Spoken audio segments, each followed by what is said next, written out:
most of you or might not have seen me earlier. Hi, Hi. Tony, welcome. So we're going to go ahead and jump in. Earlier today, we talked about A New Way, this book that talks about how to bring learning communities into college campuses. And I'll tell you a little bit more about the surprise related to this book later on. And then my second session, we talked about looking at case studies of success and what pitfalls to avoid when we're implementing faculty learning communities. And now we're going to talk about focusing the work on faculty learning communities on our campuses and how we can, make sure that we're developing shared understanding of what we want to assess and things of that nature, while also maintaining academic freedom and autonomy. So let's go ahead and dive in. Ileana, I love that background. That's pretty. Welcome. So my name is Sudie Whalen. I'm with American Institutes for Research. I'm a TA consultant. I forgot to let Kirsten do her introduction thing. Kirsten, I'm sorry. Kirsten. Don't be. You got it. You did it. I just jumped in and started talking. I'm sorry. No. It's totally fine. I was going to say all the things that that you were going to say, other than just the Zoom meeting protocols. But it looks like folks came in, muted themselves, and you have total control of muting and unmuting, and we look forward to this session. Thank you, Chris. I'm sorry. So no, don't even worry about it. So yeah, like she said, make sure you're muted, you all are, when you're not talking, but I do encourage conversation. So if at any time you have questions or anything like that, please feel free to unmute and speak, join us in the chat, anything like that. I like discussion, I like open conversation, I like collaboration. So feel free to jump in. And even if you have little jokes, Alan, you can put those in the chat too. Alrighty, so I'm Sudie Whalen with American Institutes for Research. I came to American Institutes for Research to focus primarily on learning communities, but I also do a lot of other things. My background is in career technical education. I do a lot with collaborative team building, integrated education and training, adult learning theory, andragogy, and things of that nature. But my passion is collaborative teams because I have seen the difference it makes on school campuses and the difference it makes for student outcomes when teachers collaborate with my own eyes. And so I love it. I like sharing that, and teachers collaborating is just fun. So I just like to do that. It can be frustrating and overwhelming at times. I'm not going to lie to you, but it can also be a lot of fun. So let's talk about this. If you've ever been to one of my webinars and one of my sessions, you've probably seen this quote before, but it's one of my favorites. This comes from a study. There's plenty of data on effectiveness of collaborative teams in education. It's all over the place, whether we're talking about K-12, community colleges, four-year colleges. But the findings that we're seeing here are based on a 2019 analysis of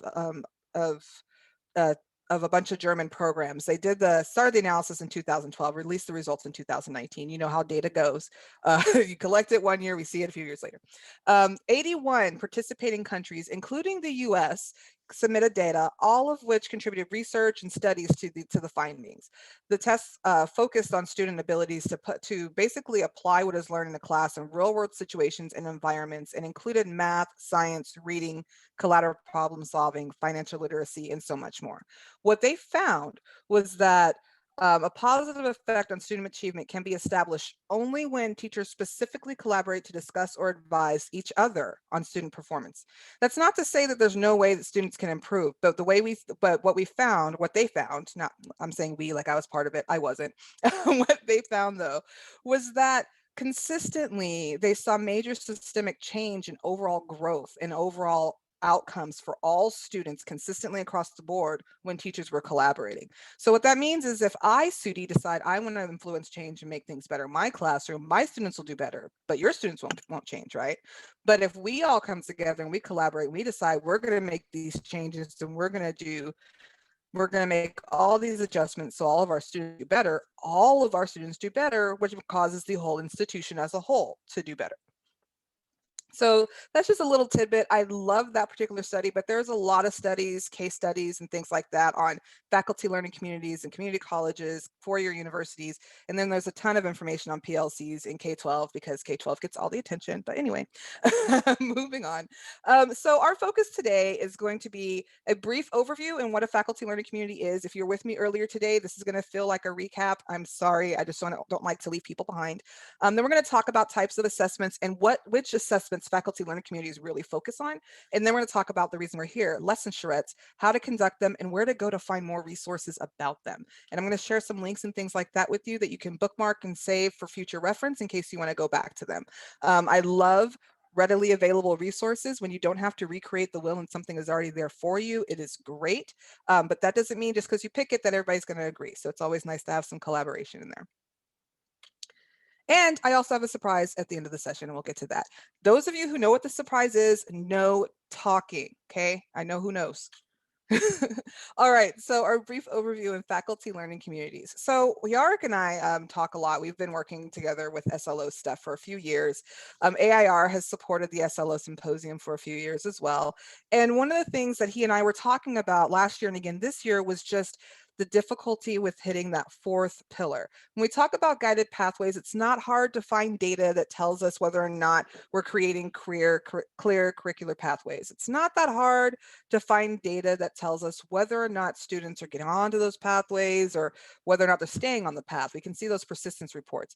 The problem that we have a hard time with is ensuring that learning is happening with intentional outcomes. Because a lot of times we have those older SLOs that have been around for a long time that got grandfathered in, and we're just like, well, these still look fine. Let's just keep it this way. And we're not really looking closely enough to see, is this SLO connected to a specific outcome that I can assess my students on, right?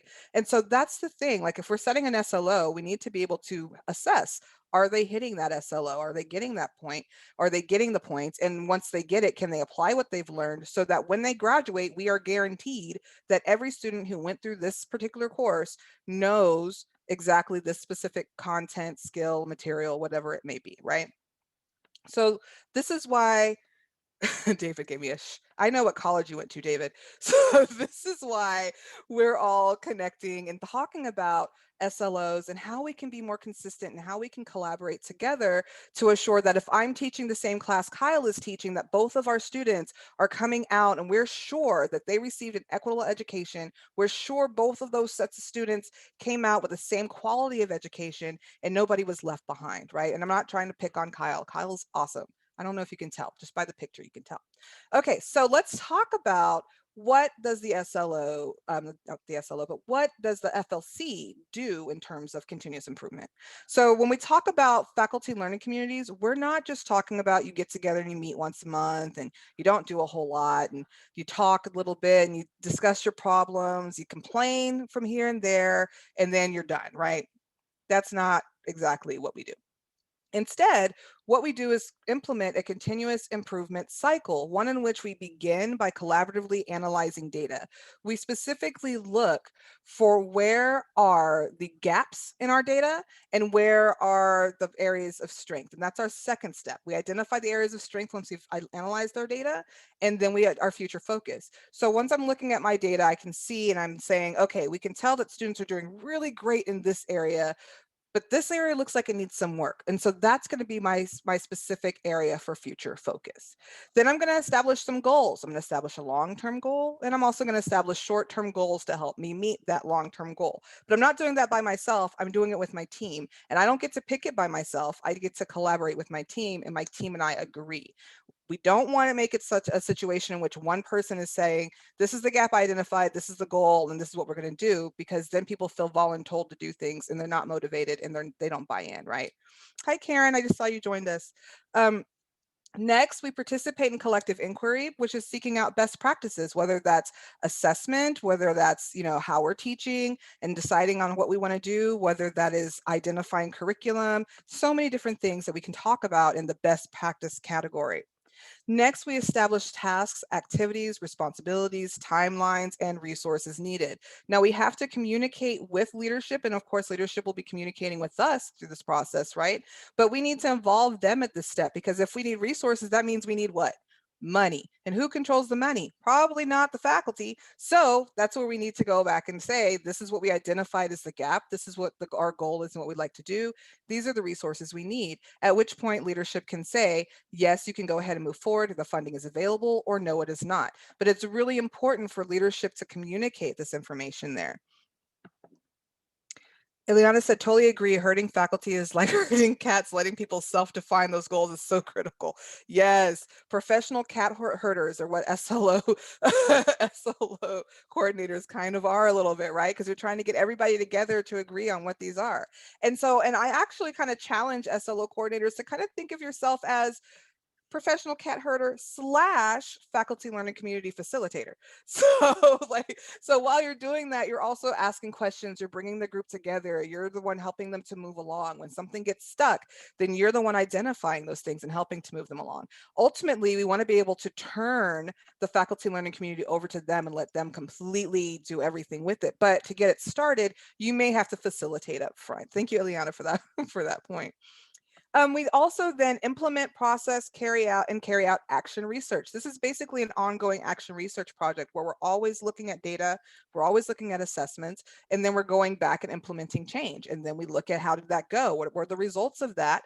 And then we make adjustments based on those results. The central focus of all of this is always going to be student learning, improvements to student learning. And that last piece is, of course, monitoring results and then repeat the process. It's not a one and done. Even if you do it one time and you see that positive change and everything goes great, guess what that means? It's time to move on to something else, right? And we do it all over again. So let's get a little further into what faculty communities are and what they are not. So a faculty learning community is a specifically structured learning community of faculty and staff in higher education that includes the goal of building community, engaging in scholarly practice, and developing the scholarship of teaching and learning. That's what faculty learning communities are. What they are not is a prescriptive method of teaching that removes faculty autonomy and academic freedom. The goal is not to take away your ability to choose. The goal is not to take away your knowledge and your expertise. That's why you're educators. But it's instead to offer a peer-reviewed opportunity for us to assure that everybody is doing great. So if I'm a great teacher, Alan's a great teacher, Tony's a great teacher, everybody on this call is a great teacher, but we're all working in silos, we don't get the opportunity to learn from one another or build each other up. But when we come together as a community, then you see things that I may have missed, or I might see something you may have missed, or you can give me suggestions on how I can do better. And I'm receptive to those suggestions because we've taken the time to team build and get to know each other and become a community. And that's an important thing. I put that in there on purpose. Don't forget to team build, to get to know each other. Team building is literally trust building. If people don't trust each other, they're not going to trust that you care about their students as much as they do. They're not going to feel comfortable sharing their data with you. They're going to be defensive. So you want to definitely take the time to let educators get to know one another. Let them take some time to break bread, have video calls, do the silly things that people do to get to know one another. I don't care if it's a trivia night where we're talking about all the topics that are included in our courses, but we're just being silly. Just have fun together, but team build and trust build so that there's not barriers and walls built up around the faculty. So some benefits. According to Washington State Board of Community and Technical Colleges, faculty learning communities have many benefits included, but of course not limited to. Faculty learning communities stimulate innovation while simultaneously creating experiential and collaborative learning environments.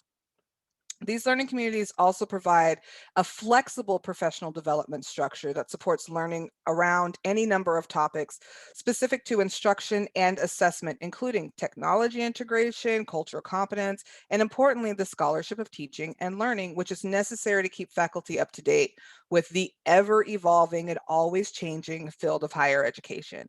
And so when we think about these things, I really want you to think about the fact that when it comes to faculty learning communities, our job as a learning community is not to come together and complain about all the things we hate the dean did last week, or to complain about the policies in the memo that came out the week before that. Our job is to focus solely on instruction, assessment, and student learning. That's the focus. It's really easy when we come together as a team to like have our little gripe session and be like, oh my gosh, the weather's been horrible. My hair is frizzy, so I got stuck wearing this thing. And then did you see the email? I got the email. Like, how many times have you guys had meetings that started out that way, right? So instead, we want to bring people together and have them communicate and talk about student learning. What are your students struggling with? This is what I'm having a hard time with this week. I thought I did a great job with that lesson, but then when we assessed it, everybody bombed it except for 2 people. So what do I need to focus on? So it's not that we're never complaining about anything. It's just that our complaints are very specific to what's going on with our student learning, and we're asking for help and guidance on how to do better. The other piece there is that we're very focused, and this is kind of the nerd in me loves this, but we're very focused on data and results, and the heart and soul of how we know if we're doing well or not is based on data. It's not assumptions, it's not hunches, it's not because I know my students and I can tell they're learning because they were nodding and smiling when I was teaching.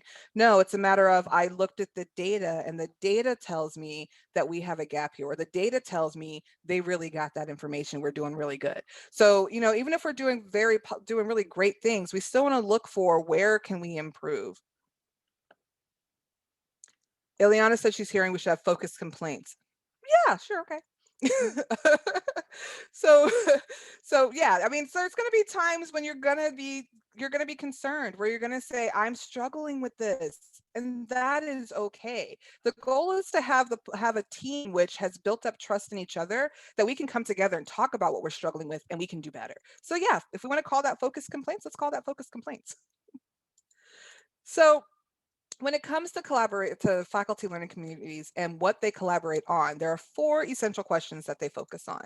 What are the essential knowledge, skills, and concepts and skills that we want our students to be able to demonstrate at each major and each course, right? So specifically, what do we want our students to learn?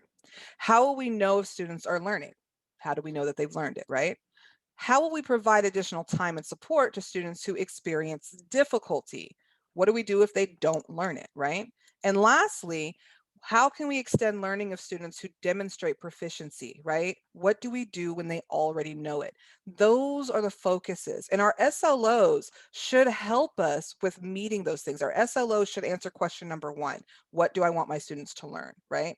And so once we've identified that, the next step is to say, okay, what data do I need to confirm the students learned that? And that is where the assessments come in. So this is probably not new information to you. You guys like been teaching for 5,000 years, but I include this anyway. Collectively, of course, there's no one on the call that's 5,000 years old. So what type of assessments do you currently use, and how do you choose them? And you can unmute and speak if you'd like. I like collaborative conversation, or you can answer in the chat. What kind of assessments do you currently use, and how do you choose them?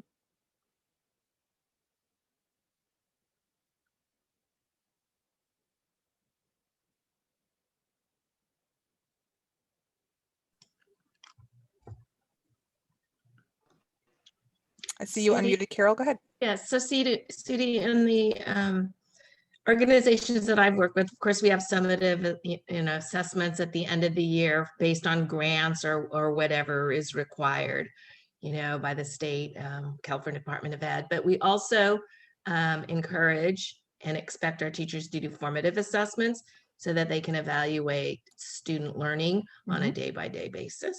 And that's one of the hardest things to do because it's very time consuming. But when you work together, then you can start working on those common outcomes for students and make sure that you're assessing, your content with rigor. Absolutely. Thank you, Carol. Ileana, I saw that you had unmuted a moment ago. Do you want to share? And please tell me if I'm mispronouncing your name. No, you got it right.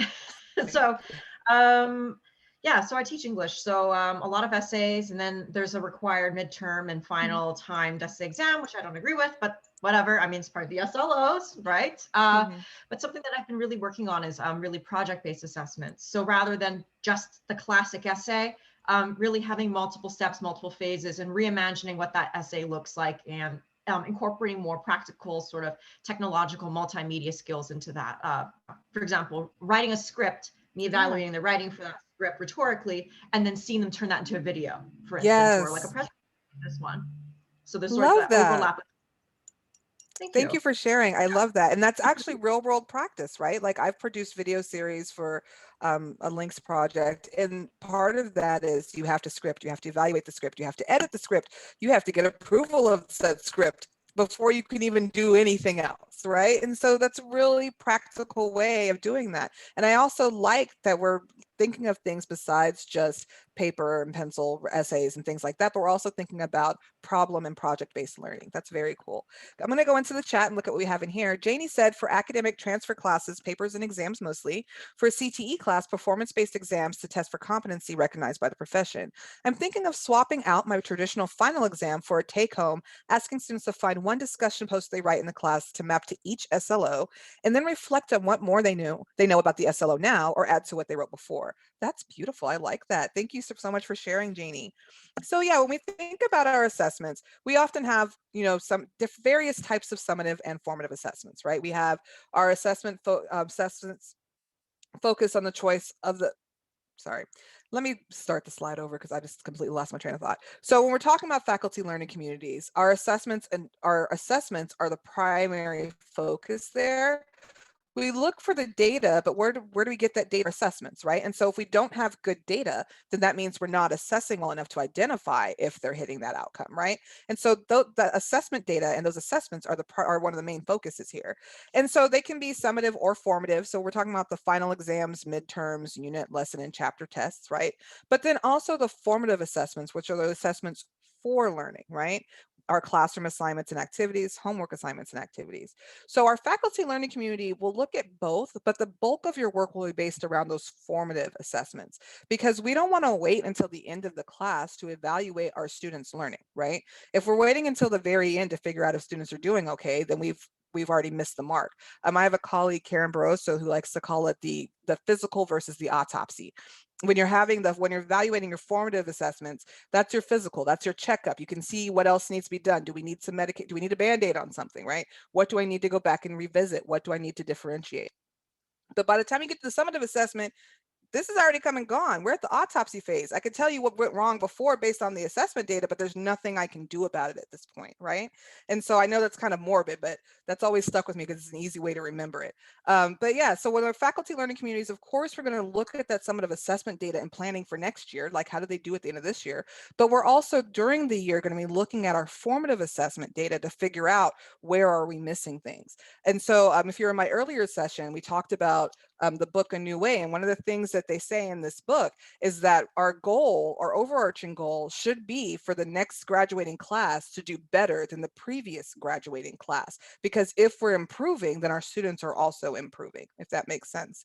So the faculty learning community looks at the assessment of the assessment of learning as well as the assessment for learning. They're looking at both sets of data, but the main one you're spending the most time in is that formative assessment data, because that's in looking at those assessments themselves, because that's where you can actually do real work in real time right now.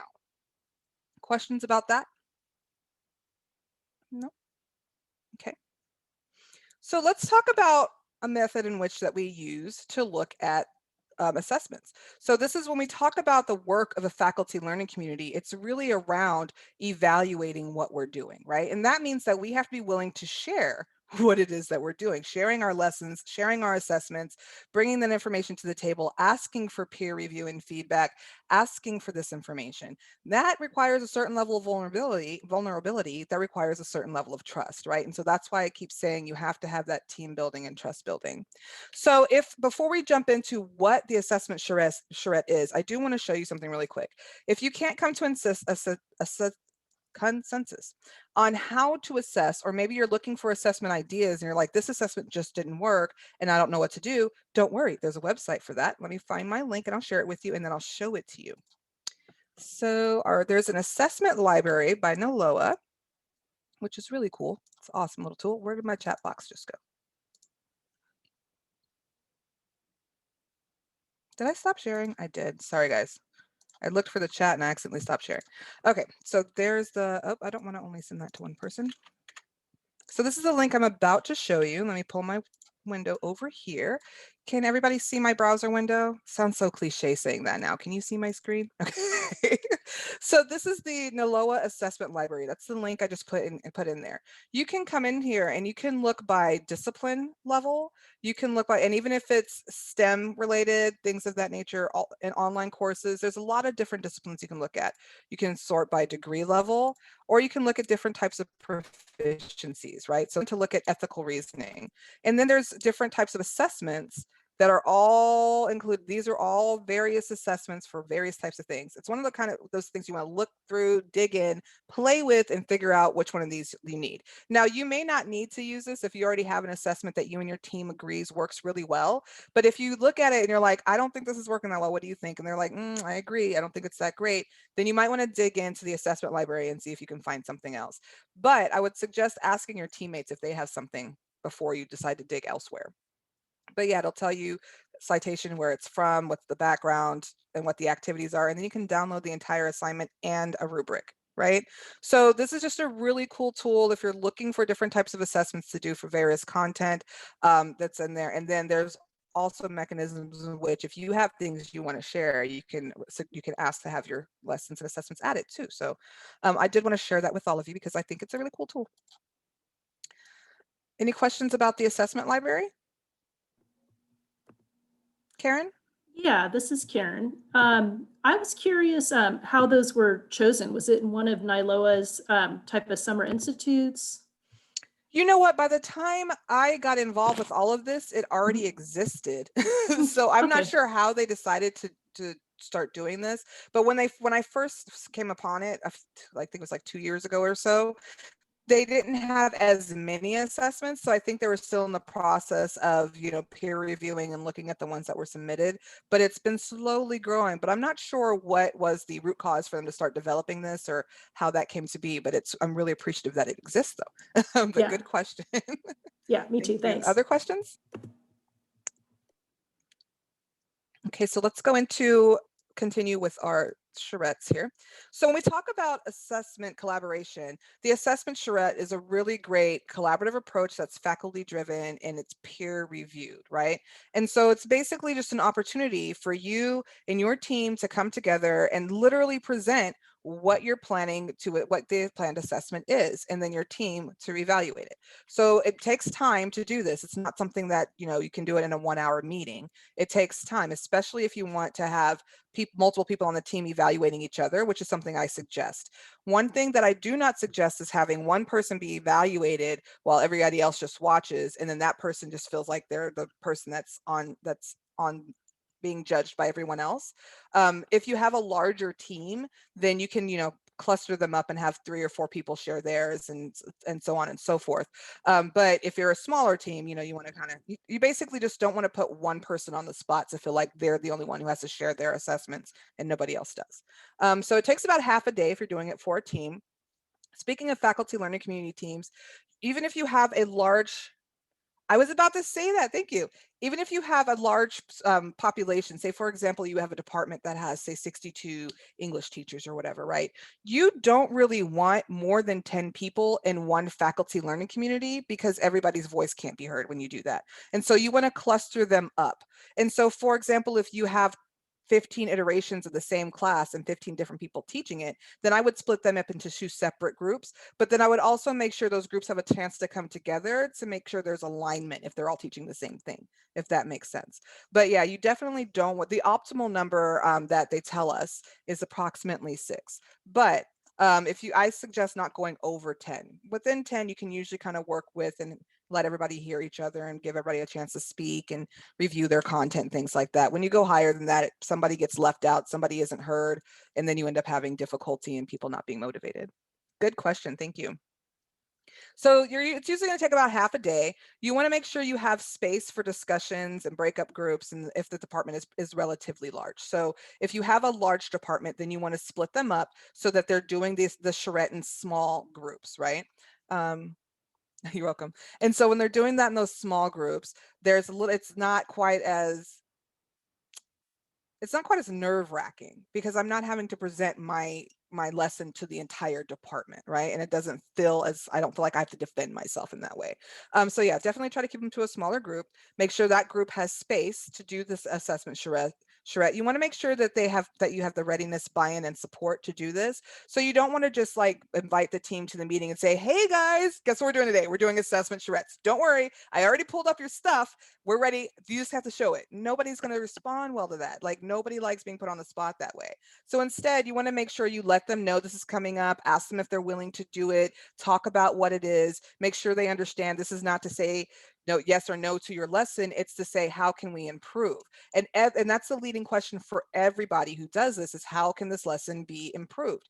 And so if I'm showing my lesson, Alan's showing his lesson, Karen shows hers, Maribel shows hers, we're all showing our lessons, and we're all expected to give a evaluation and say, this is how that can be better, this is what I liked about it, or whatever. There's a little bit less of a negative feeling about it because we're all going through this together and we're all providing input to each other. But you also want to wait until you're at a point where your team is comfortable doing that. So if you don't have buy-in and you don't feel like your team is ready yet, don't go down this road, because they're not going to really become ready with their lessons and prepared to share. And if you have to show them their lesson and ask them to do it, then you know it didn't go well, right? So make sure you have that readiness and buy-in piece. Make sure you have support from administration to do this. You don't want to ask them to all show up to the meeting to do this half-day lesson charrette, but no one's getting paid.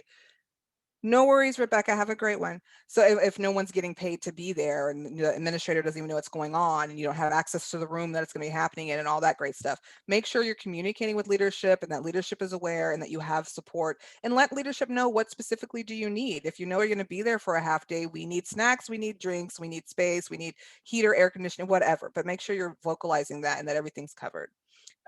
You also want to make sure the invitations to participants, that you send participants the invitation and the shared agenda, and that they're aware of what's involved in planning this. And so I know if we're doing this, I'm the second one sharing my lesson. I'm going after Karen, and then after Karen is Brandon, and so on. And we know we're prepared and we know how much time we have. So I know how much time I have to present my lesson. I've seen the agenda. It's not an aha, gotcha moment. You know what I mean? So the first step is the participants bring the assessment to the group. Clearly, you bring your assessment. Again, you don't want it to be a situation where you, the SLO coordinator, are bringing the assessments to them so they can demonstrate to you how the assessment works. You want this to be driven by faculty, so ask them to bring the assessment with them and bring it and share it with the group. After that, each instructor shares their assessment with a guiding question: how can we improve this assignment? So the assignment author sets up the discussion by explaining what is the purpose of the assignment, the kind of feedback they would like, i.e. pacing, rigor, content mastery, etc. So I, as the instructor, am coming with my assessment, and I'm saying, this is my assessment. We're focusing on computer programming and illustrations. And I would like to know whether or not I'm hitting the illustration piece enough, or if I'm asking them to demonstrate that, because I think I am, but I'm not. But I've had some students who didn't really understand the instructions and didn't do that well, or whatever. This is hypothetical. So I'm asking you specifically what I want you to give me feedback on. Understood? So the rest of the group is going to be like, I know you asked me to look at this, but what I found was that this part of no, we're giving them feedback on the specific thing that they asked them feedback on. Now, that's not to say you can't ask questions. There will be Q&A during the feedback and discussion. So if you have a question about something else that wasn't related to the thing they had feedback on, that's your opportunity to pose that. Now, the reason why we put that in a question form as opposed to coming and giving them feedback in a different way is because it's gentler, it's kinder, and people are more receptive to it. So if I'm asking you for feedback on, for example, say my rate of speech, if that was what I was asking right now, because I know I talk fast, and then you say, well, Sudi, your rate of speech was fine, but I really didn't like the way you moved your hands so much. This is totally hypothetical. Then I might feel like, I didn't even ask you about how much I move my hands, and why are you even concerned with my hands, right? Whereas if you came, if I were talking, and I'm using this theoretically like it's a communications class. Whereas if I were to say, okay, I would like feedback on my rate of speech, and then Kyle comes back and says, your rate of speech was fine, but do you think, but was there, why do you move your hands so much? Is there like, well, that sounds offensive too. That doesn't sound good either. But maybe it's just more of a question like, do you think there's something else you could have done to express instead of putting your hands up so much because you were blocking your face a little bit? And in that case, they'd be like, oh, you know what? I do need to be careful with bringing my hands down in this virtual environment, so I'm not blocking my face. So my point is, when you ask a question as opposed to just pointing out the thing that you saw, people are more receptive to being able to respond to your question as opposed to just commenting on a negative aspect that you identified that someone was not asking for feedback on. The next piece is written feedback is provided to the author. So the feedback that the thing they asked you for feedback on, you're going to write down what your thought was on that. And a lot of times when I've sat on things like this, and I feel like the thing they asked for feedback on wasn't really that bad or like it was pretty good or whatever. And so and a lot of times those are the things that people are insecure about when it comes to their lessons. And so it is helpful if you think it's going well to say, I think you did a really great job on that, just so that they know that that's not something they need to focus on, right? As opposed to being like, your rate of speech was okay. Like that doesn't like that doesn't make me feel encouraged, right? And then the next thing you do is move on to the next instructor. So now my turn is done and we're going to go on to the next person. So maybe Maribel presents her lesson next, right? And then Maribel asks for feedback on a specific thing. We give Maribel feedback on that thing. We ask questions if we had some questions about some part of the assessment we didn't get or the assignment. We give Maribel the feedback and then we move on to the next person and then Kirsten does the same, if that makes sense. So it's just a cycle of us giving an opportunity to provide feedback. I appreciate the presenter getting to guide the discussion, but what if there is something really problematic with the assignment, such as its clarity? That's where those questions come in. So you want to formulate your question in a way that it's not enough for them off filter. For example, if there is a problem with it and it's not clear, then you could literally point to, okay, when I was looking at this part of the lesson, do you think that the students looking at this will fully understand what that means? Or is there a way that we can flesh that out to make it a little bit clearer? What do you think? And you know what I'm saying? Saying it in a way, asking it as a question to put it back to them, to let them decide whether or not they want to make that adjustment. And most likely when you put it that way and you point it out, then people look at it and be like, oh, you know, we could probably clarify that a little bit. And again, we're doing this after we've already team builded, we already have developed trust, and I'm understanding that by Karen asking me if we could put a little bit more clarity in the section, or if we need a little bit more clarity, it's coming from a positive place of helping me improve, not from a place of, gotcha, you did something wrong. Good question, Karen. Thank you. So then our next step is the group provides feedback to each instructor, and then the group helps each instructor determine how to improve. Okay, so after we've had our lessons, we've all done the whole thing, we then have a whole collection of feedback that we've all put together, and now we're going to help you determine how we can improve further. So we want to debrief what we've learned, and if we've noticed any trends, for example, like Karen just mentioned, clarity. If my lesson lacked a little bit of clarity and Karen's did too, and then Janie's did too, and then Emily's did too, oh, well, we need to focus as a team on being more clear in our assessment instructions. You know what I mean? Like if we're noticing specific trends. If we're not noticing specific trends, but we did identify action items, like Sudi's going to go back and add clarity to the instructions because it wasn't that clear. Karen's going to go back and do whatever Karen's feedback was, etc. We know what our action items are, and then when we come back to do this the next time, we have a little bit more. We're happier with it. Now, you may or may not want to come back and do the bring back the same lesson when you do your next assessment or lesson, Charrette. But it depends on you. Like if someone assessed mine, and for example, if Karen said there was a lack of clarity, I might want to, for our next time we do this, I might want to bring that one back and get some feedback on and see if it seems more clear at this point. But if it wasn't that bad and only required a little minor tweak, then I'm going to go ahead and put that to the make my adjustments. I'm done with this one. So for the next round, I'm bringing a completely different assignment or assessment so that we can look at that together and I can get feedback on something else, right? So it might be like you only takes you that one meeting or that one assessment, Charrette, to identify if this one was the one I wanted, and if it worked the way I wanted, but it might take more than one time.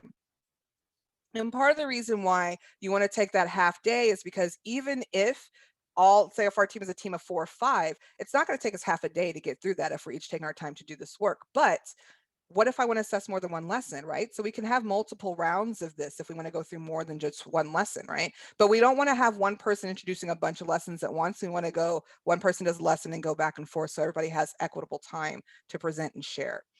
So that's that. So any questions about assessment charrettes before I show you the assessment charrette center?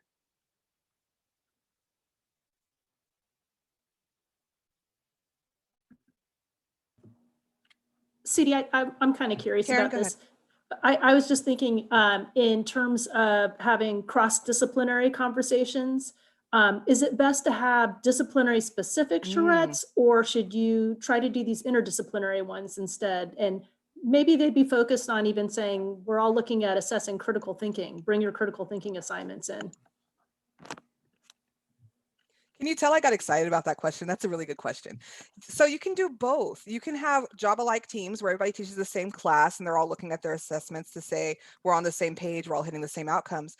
But if you're talking about, our whole department that doesn't even teach the same thing, but we all want to focus on like you said, critical thinking or whatever, yes, you can totally have mixed groups coming together to look at completely different types of assessments that are all hitting the same target, right? And so that you can totally do both.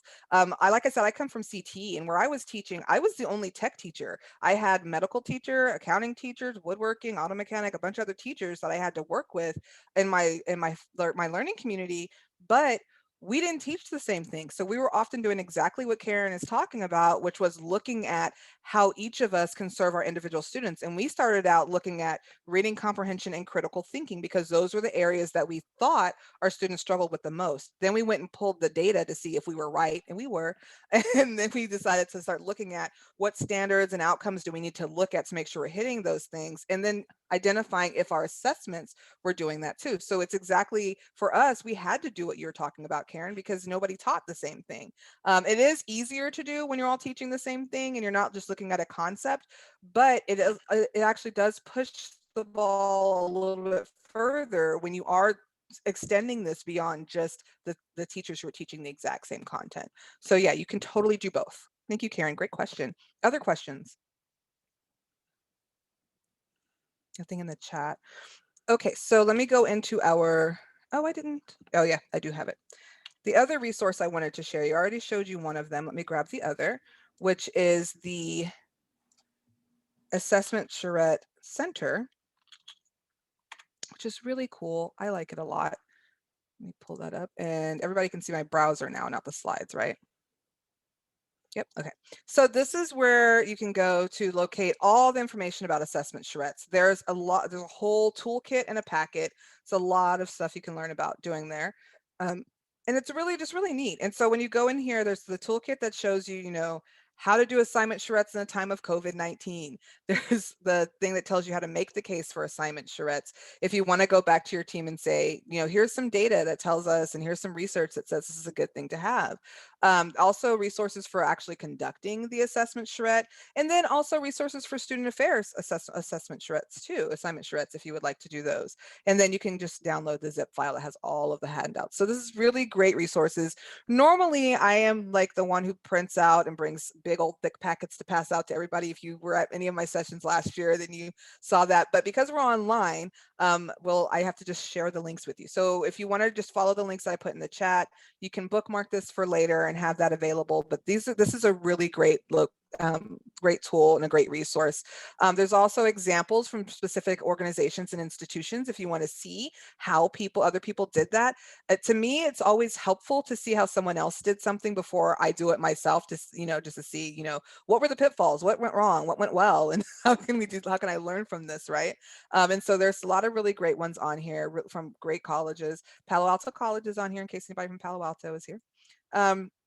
And then there's that was the last part. And then you have the additional resources here, which has all of the readings, curated resources, the research. If you're like me and you're a nerd that likes to read all the research behind why people do the things that they do, that is also on here too. If you want to go in there and do that and just understand the reasoning behind why we do this kind of work. So yeah, it's a really great tool. Both of these, whether we're talking about the assessment center here and going and looking for all of the various assessments and everything else, the assessment library, sorry, or the assignment Charrettes Center, there's just a lot of great stuff. The NALOA website in and of itself is just a really great tool and a really great thing to, just when you have time, just go through and look at all the stuff on here. There's a lot of really great publications, resources, and things like that to help. But those two tools specifically are my favorites. So yeah, if you are thinking about doing the assignment charrettes with your team, then I would definitely dig in to do a little bit more reading and understand, what could go wrong. Look at some of the past examples of what people have done and see how that has worked out for them and what they ended up doing. There's some really, really good examples too on there. So before I move into my surprise, I got done faster than I wanted to. I must have been talking fast. Before I get to my surprise, does anybody have questions about what we've covered today? And if you're in one of my earlier sessions, you can ask questions about those too. They're all about faculty learning communities.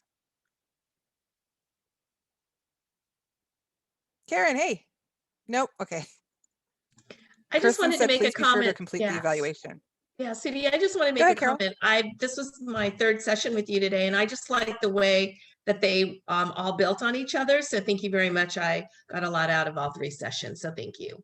Thank you, Carol. Yeah, I try to do that. That way it's not boring if you go to more than one of my sessions and you see the connections. Okay, so here's my surprise. So anybody who attended my sessions, we have 31 copies of the ebook, A New Way, this book right here, the one I keep holding up and talking about, the one I've written in and the one whose spine is now cracked. So if you would like a copy of this book, all you need to do, let me get my link, is go to this link, or you can scan the QR code that you see on your screen, fill out the form, and we will send it to you electronically. All I need is your name. Doesn't have to be your whole name. You can just put your nickname. I don't care what you put in that name field. Whatever you want to call yourself this week, put that in the form, your email address, and then just agree that you understand that Amazon will be receiving your email address so they can send you the book. And then you get the book completely free. I plan to send Yarek the email addresses tomorrow. He said he's planning to place the order on Saturday. I asked for 10 business days for this to be submitted, but I feel like he's going to get it done a lot quicker. So if you want a copy of the book, please fill out the form and then go ahead and let me know, and I will make sure you get a copy in your inbox of A New Way. This is a really, really great book. I think the thing I like most about this book is because a lot of people who are familiar with professional learning communities try to implement professional learning communities on college campuses using the exact same methodology, and it simply does not work. And that's because K-12 and colleges are not the same. And so this book is great for identifying where the differences and nuances are in terms of college campuses and implementing faculty learning communities. It's great for understanding what type of top-down and bottom-up leadership is needed for faculty learning communities to actually work. And it gives you some really great examples of things to avoid and really great things to do. And it asks some really tough questions. If you're in my first session, I was asking some of those questions like, how do you decide student scheduling? Is it based on student needs or is it based on faculty desire and wants, right? And most people were like, everybody in the call was honest. They're like, yeah, I think it's usually based on faculty, but that's not what we say we're student focused, right? And so sometimes we have to really think through and be honest with ourselves about, where the gaps are, where we have room for improvement, and then just start making those adjustments and making those changes and identifying those things.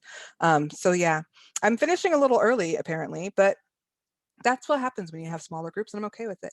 So yes, please fill out the form so you can get a copy of this book and read it if you're planning to start learning communities on your college campuses. It is very helpful, especially if you were ever in a PLC on K-12 and you really want to figure out what's different. Read the book if you have time. And then also be sure to complete the evaluation. Like Kirsten said, I don't want to get in trouble for you guys not doing the eval. All right, any questions, comments? We still have a few more minutes if anybody would like to chat or just has anything they want to, any other questions or concerns?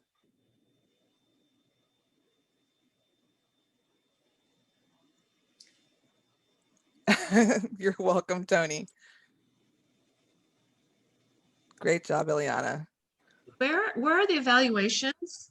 She posted the link. It's the one that Kirsten posted right above the form.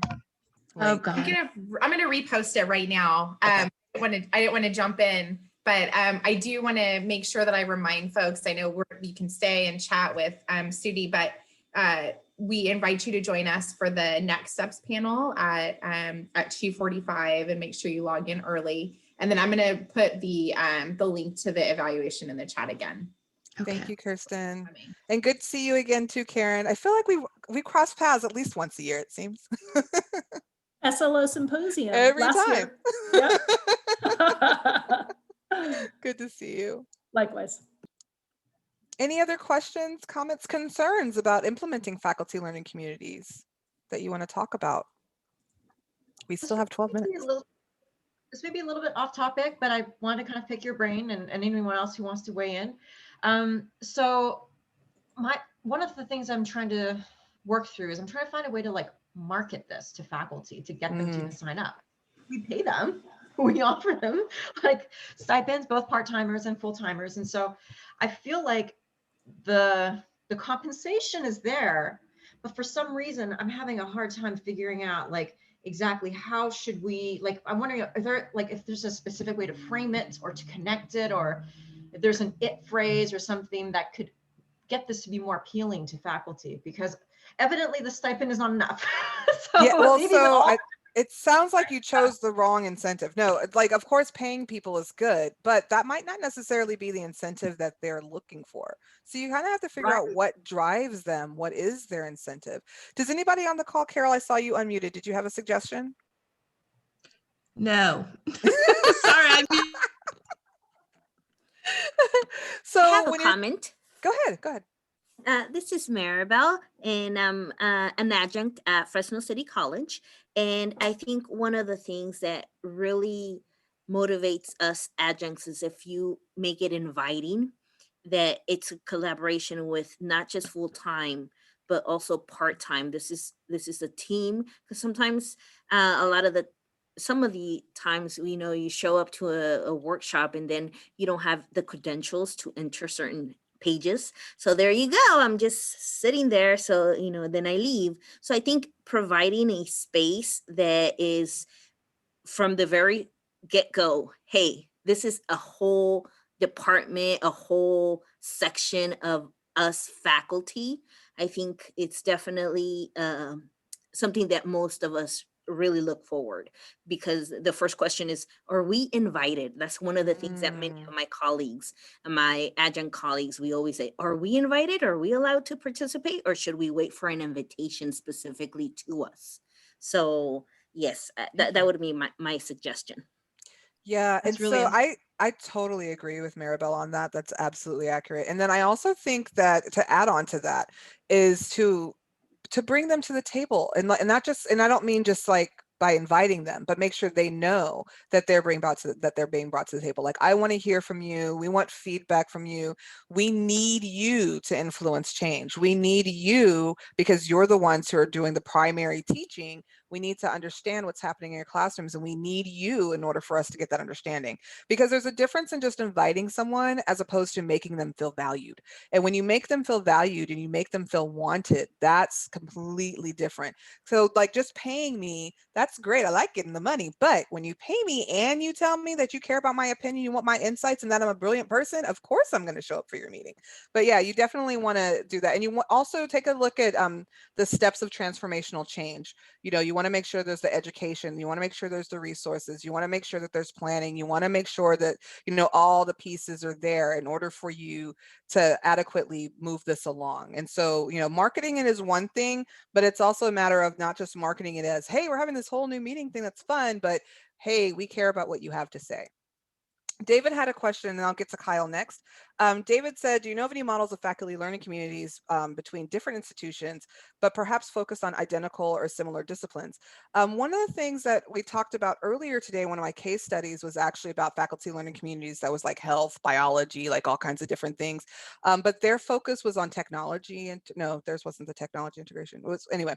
But they weren't like teams, but they were on the same campuses. However, there are a couple of different institutions within California I can think of that have district teams because they don't have Java-like people on the same campus. And so instead of doing what I did and just having everybody come together about general content, they instead grouped people from various districts so that people had somebody to communicate with. So you might have, if you have, say, for example, 8 different campuses in your district, you might have one teacher from every campus that teaches the same thing, and you can bring them together to have faculty learning communities. And then think about the fact that we do so much online now. We've seen that you can very easily actually have these things happen virtually and online. So you don't have to make people come physically together to bring them together. Good question, David. Did I answer that adequately? I hope so. Thank you. Okay, just saw that. Okay, Kyle was next, and then I'll get to Karen. Kyle, what was your question? Hi, thanks.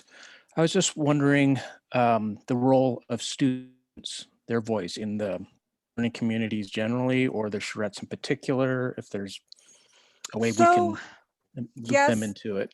So students are typically not part of the faculty learning community, but that's not to say that you don't extend collaboration into the classroom. And so one of the case studies I shared earlier today, they started with the faculty learning community, but they also created collaborative groups inside the classroom. And so a lot of the collaborative tools they were using, they also shared with their students. And so while they would have been doing like evaluation of assessments and lessons and stuff like that, their students were evaluating each other's work before they turned things in.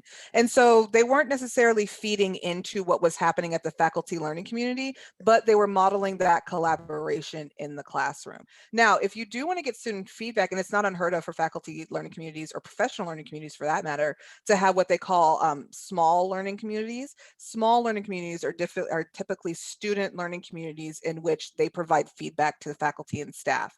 So you can do that as well. That's another option. It happens quite a lot in K-12 high schools, not as much in adult ed and colleges. And I think mostly just because of the way things are siloed in these, you know, in the older, in the further along post-secondary world. But it is something that can be done. And I would love to see that done and just hear about how that goes. I mean, I know it's worked pretty well on other types of campuses. So if you do that, Kyle, please tell me how that goes. I would love to hear about it. Thank you. Thank you. And then Karen also had a question. What's up, Karen? Oh, not so much a question. I really liked Ileana's question because especially when you're leading SLO efforts on your campus, a lot of it's about trying to entice people. Yeah. And for them to see the relevance. I haven't solved it all, but a couple of ways that I think work is when there is a thematic related charrette, and that's why I posed that question earlier. So for instance, if the college is completely engaged in assessing one of the institutional learning outcomes, then you could find out which classes align with that outcome and reach out to the faculty who are teaching it and even say, hey, I saw your class, you're teaching the class, it connects with the ISLO, would you like to participate in the charrette? The other thing is that even if you have a form letter, but you change their name each time and you send it out, I think that has a really good impact too, because people don't know you're using a form letter. Right. And then also the fact that you are addressing them by name. And in particular, I like to reach out to adjunct faculty because they teach so many of our classes. And I think your voice is really important. The whole reason why I'm reaching out to you is because I think you need to be part of the conversation. You need to shape the direction that our college is going in. And also, hey, if you're looking for a full-time position, this is a great way to build up your resume. Thank you so much for sharing, Karen. So I was going to address Janie's question in chat, but I'll just go ahead and say it. She said, do you bring data on student outcomes or completion into the discussion of the assignments? So if you have the outcome data, you want to use that data just because it's more specific to the outcomes, right? But if you don't have that yet, then you can start with the completion and see where and try to identify where you're losing people. But it's better to focus on the outcomes when you're talking about the assessments, unless you don't have that data, in which case then you would have to go with what you have and then identify what kind of data you need to get next. Good question. Any other questions? Alan, go ahead. If this is about the rager, I don't want to hear it. I was thinking about asking you about the rager, but yeah, that joke is kind of one and done, I guess. We'll know what it's about anyway. But one of the things that I learned from listening to you talk is I've always thought of like faculty learning communities and things of that sort as being these kind of like long-term projects that you get involved in, where you take like a semester or a year, you know, with a group of people and you explore a question. And obviously they can be that, but I like the way that the charrette, for instance, is kind of a one-time deal. You could participate in that once and never do another one if you really thought it wasn't worthwhile. So it's a way to maybe bring in more faculty to kind of introduce them to this idea of peer review of your teaching without having to involve them in a major long-term project. Yeah, totally. I totally agree. Yeah, it's a great way to kind of wheel them in, to reel them in and see if they're interested, right? And then, yeah, when it comes to learning communities, it's an ongoing cyclical cycle that just keeps going and keeps happening, and we're always trying to improve. Whereas if we're talking about like a community of practice or just a research project, that might have one specific purpose and then end. But yeah, with learning communities, the goal is for that to become embedded and to be part of our culture of collaboration. And so it just keeps going on. But yeah, I really like what you just said. It is an opportunity for people who just want to check it out and see if they want to be a part of it to come and be a part and check and view it and give feedback, right? I like that. Thank you, Alan. All right, we're at 2 minutes and we do want to make sure everybody has time for a bio break before we get into the next networking event. So have a great and beautiful rest of the day. I'll see you all for briefly the networking event before my next meeting. Thank you for all the wonderful questions and feedback. I enjoy meeting with all of you. If you have any questions, my email address is on the screen. I do not mind answering questions if you ask for anything. I'm also a PLC coach and don't mind coaching. If you want to share what you're doing, if you're doing anything with student feedback and stuff like that, please feel free to share that with me. I would love to hear about it. I oftentimes learn so much just from observing and hearing about what's happening on your campuses. And so please feel free to share as we move forward. Have a great rest of the day, everybody. I'll see you in the next event. Thank you. Thank you. Susie.